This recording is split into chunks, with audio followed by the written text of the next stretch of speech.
मतदान केंद्रावर कमीत कमी 2 व जास्तीत जास्त 4 ईव्हीएम म्हणजेच इलेक्ट्रॉनिक वोटिंग मशीन असतील।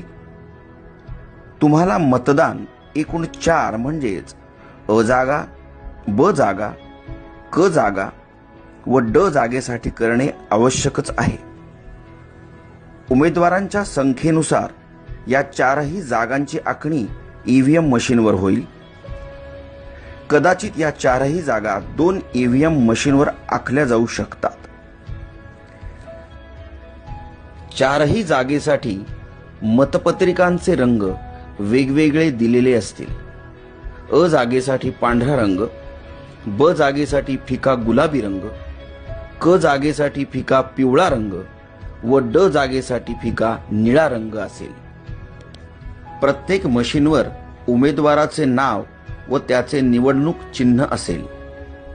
अ जागेखालील योग्य उमेदवारासमोरील बटन दाबा, लाल लाईट लागेल। याचा अर्थ अ जागेसाठी मतदान प्रक्रिया पूर्ण झाली।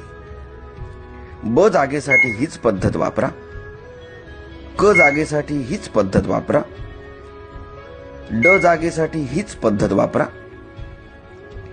एखाद्या निवडणूक जागेसाठी उमेदवार योग्य व सक्षम वाटत नसेल तर मशीनवरील NOTA नोटा याचा अर्थ नन ऑफ अबव किंवा वरीलपैकी कोणी नाही असा होतो, ते बटन दाबू शकता। पण जरा विचार करा, कारण तुम्ही भारत देशाचे सक्षम मतदार आहात आणि तुमचं एक मत देशाचं भविष्य बदलू शकतं। तेव्हा योग्य उमेदवार निवडायचा प्रयत्न करा।